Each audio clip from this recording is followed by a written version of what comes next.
مجھے گرفتار کیا گیا اس لیے کہ میں نے جنرل مشرف کی سزا کی حمایت کی تھی، تو مجھے قبول ہے۔ میں پاکستانی عوام اور پاکستانی آرم فورسز کا شکر گزار ہوں جنہوں نے پاکستان کے لیے میری خدمات کو یاد رکھا، اور میں اسے اپنی قبر میں اپنے ساتھ لے کر جاؤں گا۔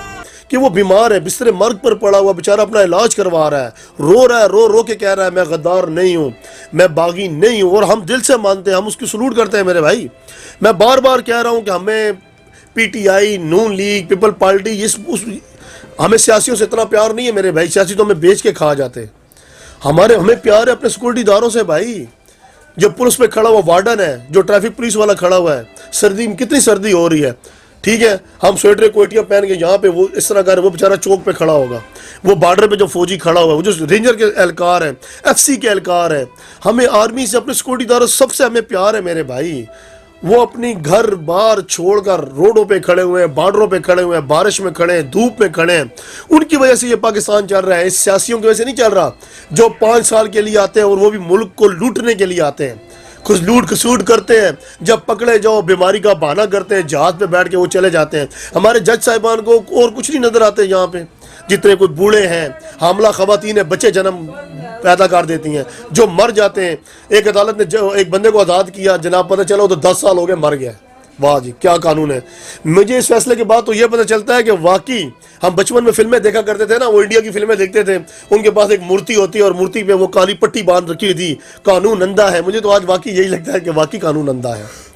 کیا انہوں نے 11 سال گزارے تھے نا، تو 11 سال دال آٹے چینی کی قیمت اوپر نہیں گئی تھی۔ 11 سال جو ہے نا، 11 سال تک انہوں نے کسی سے بھیک بھی نہیں مانگی تھی۔ 11 سال تک ہر ادارے مستحکم تھے، روپیہ بھی مستحکم تھا ڈالر کے مقابلے میں، ہماری عزت تھی، شعور تھا، پورے اس میں ملکوں میں تھا، ٹھیک ہے جی۔ میں معذرت کے ساتھ عدالت کو، ان ججوں کو یہ کہنا چاہتا ہوں کہ جنہوں نے کہا تھا کہ یہ مرنے والا ہے نواز شریف، پلیٹیں فارغ ہو گئی ہیں، اوپر ہو گئی ہیں، نیچے ہو گئی ہیں، یہ ہو گیا ہے، وہ ہو گیا ہے، وہ 3 پیس سوٹ پہن کے قطر کے VIP جہاز میں بیٹھ کے لندن میں عیش و یاشی کر رہا ہے، اس کو عدالت نے چھوڑ دیا، جا بھائی تو پاک صاف ہے، جا اپنے علاج کروا۔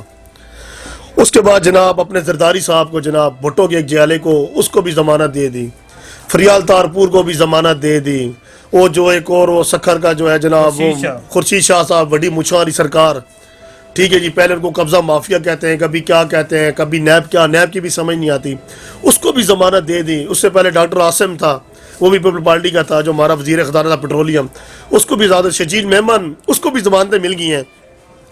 تو آیا اس نے کون سا ایسا غلط کام کیا تھا مشرف صاحب نے، جو ڈائریکٹ ابھی وہ سامنے پیش ہی نہیں ہوا، اور اس کو وہ پھانسی دے دی گئی ہے، اور اس کو بھی، وہ بھی جو اپنا علاج کروا رہا ہے، جو بیمار ہے، جو رو کے تڑپ کے کہہ رہا ہے کہ میرا جینا مرنا اس پاکستان کے اندر ہے، میں بھاگ کر نہیں گیا، خدا را میں نے واپس آنا ہے، پر اللہ مجھے اتنی مہلت دے دے کہ میں صحت مند ہوں گا تو آؤں گا نا۔ اور میجر جنرل آصف غفور صاحب کی بہت پیاری زبردست بات کی ہے کہ یہ اس کیس کو جلدی سے نپٹایا گیا ہے، دوسرے فریق کو سنا ہی نہیں گیا نا، وہ پیش ہی نہیں ہوا، فرد جرم کیسے عائد کر دی؟ وہ روبرو سامنے میرے پیش ہوگا تو جج صاحب کیا کہنا، جناب آپ کو سزائے موت ہوتی ہے یا عمر قید کی سزا ہوتی ہے یا کوئی جرمانہ ہوتا ہے، جب ان کے سامنے وہ بندہ پیش ہی نہیں ہوا نا، جب وہ اس کو دیکھ بھی رہے ہیں۔ تو یہ بتائیں مشرف صاحب کی اس ملک کے لیے کیا خدمات ہیں؟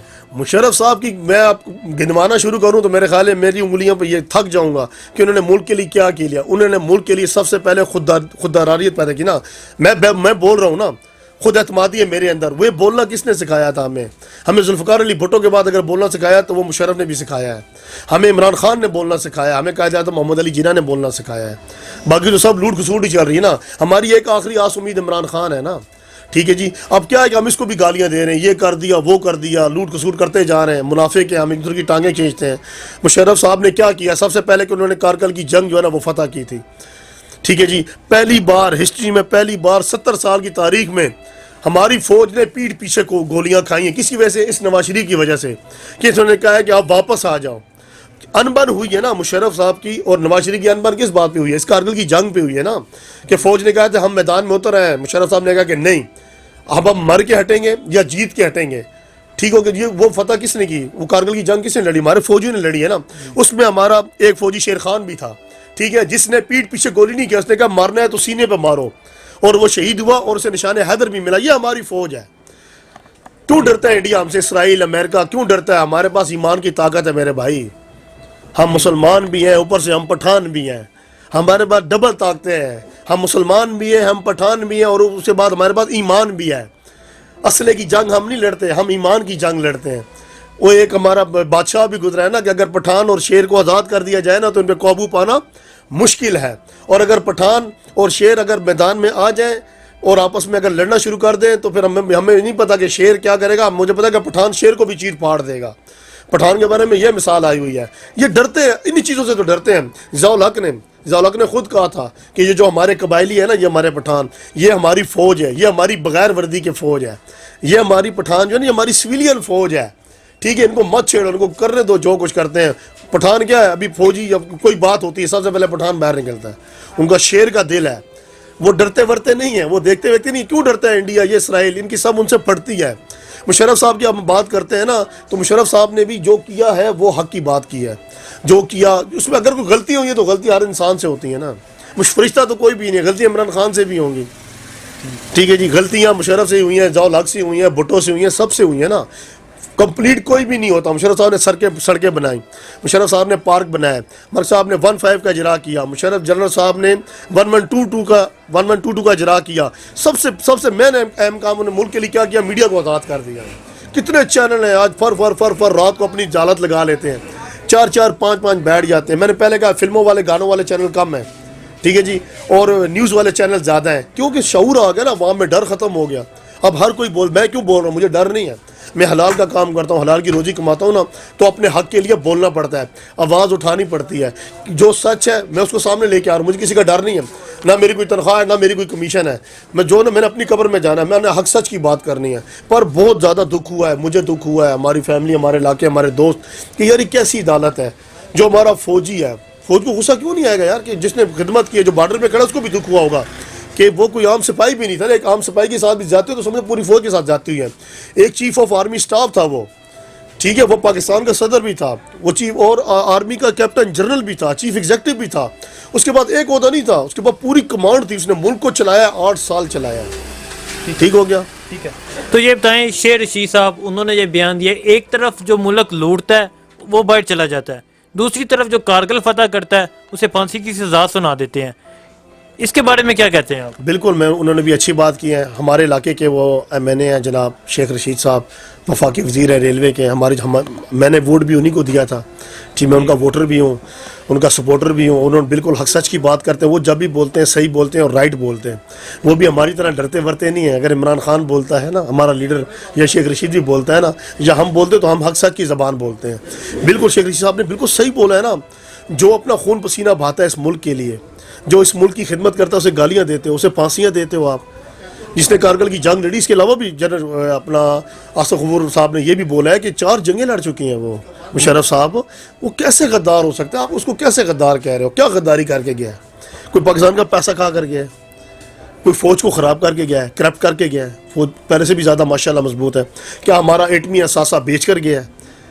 کیا ہمارے ملک کو بیچ کسی چیز کی کوئی کرپشن سامنے آئی ہے؟ کوئی پارک بنایا، پل بنائے، وہ قائم خانی کی طرح، پیپل پارٹی والے وزیر کی طرح، وہ جو ایک اور ہے ڈاکٹر عاصم وزیر پیٹرولیم، ٹھیک ہے، اس کی طرح کوئی کرپشن نکلی ہے؟ جو ہمارا ایک اور اسحاق ڈار ہو گیا، نواز شریف کا سمدھی، جو وہ چھاپتے رہے کمیشن میں اور وہ خزانے اکٹھے کر کے بیماری کا بہانہ بنا کے وہ ادھر بیٹھ گیا ہے اپنا لندن میں جا کے۔ عدالت اس کو تو نہیں کہتی کہ گھسیٹ کے باہر لاؤ، انٹرپول کے ذریعے لاؤ، ان کی جدائدیں یہاں پہ بک رہی ہیں، پتہ نہیں وہ بھی کیسے بک رہی ہوں گی، بعد میں وہ بھی ضمانت ہو جائے گی۔ یہ بھی بس خالی میڈیا پہ دکھاتے ہیں وہ بھی ضابط ہو رہا ہے، یہ بھی ضابط ہو رہا ہے۔ میرے بھائی جو وفادار ہے، جو ہماری طرح بولتا ہے نا، اسے سینے پہ گولی لگے گی، بے شک مجھے بھی لگ جائے، پرواہ نہیں ہے، اس ملک کے لیے جان ہی جائے گی نا، کتنا زندہ رہنا، اور 10 سال 20 سال 30 سال پر ایک نام تو بن جائے گا نا ہسٹری میں، ایک شہید کا نام تو لگ جاتا ہے کہ یار فلانا بولا تھا، اس نے آواز تو اٹھائی تھی نا، میں آواز اٹھا رہا ہوں، مجھے دیکھ کے 10-20 بندے اور بھی آواز اٹھائیں گے۔ تو کہنے کا مقصد یہ ہے کہ ہر چیز کا ایک طریقہ کار ہوتا ہے، بولنا پڑتا ہے اپنے حق کے لیے، آواز اٹھانی پڑتی ہے۔ اب خاموشی کا ٹائم نہیں ہے، اب 3G کا دور ہے، وہ پی ٹی وی والا دور ختم ہو گیا، STN PTV، رات کو 9 بجے والی خبریں آتی تھی، 5-10 منٹ دیکھتے تھے اور سو جاتے تھے، پھر 24 گھنٹے بعد۔ ابے بھائی چینل لگا کے دیکھو، ہر 5 منٹ بعد بریکنگ نیوز، ہر 10 منٹ بعد بریکنگ نیوز، وہ فلانی جگہ پہ یہ ہو گیا، فلانی جگہ پہ یہ ہو گیا. میرے بھائی اب عوام جاگ چکی ہے. ایک چھوٹا سا وہ نکال دیا ہے، ٹیبلٹ نکال دیا ہے، ایک فون نکال دیا ہے. اب چھوٹا سا بچہ، میرا بچہ ہے، ٹھیک ہے جی، وہ اپنا 12-13 سال کا، وہ بھی کہتا ہے پپا موبائل ایسے چلانا ہے، یہ دیکھو یہ یوٹیوب کیسے نکلتی ہے، فیس بک کیسے نکلتی ہے. ہمارا بچہ ہمیں سمجھا رہا ہے. تو کہنے کا مقصد یہ ہے کہ اب عوام جاگ چکی ہے، وہ پہلے والی کہانیاں نہیں رہیں. اب تک جو ہو رہا ہے سب ملک میں سب دیکھ رہے ہیں کہ کون ملک کے لیے وفادار ہے، کون ملک کے لیے غدار ہے.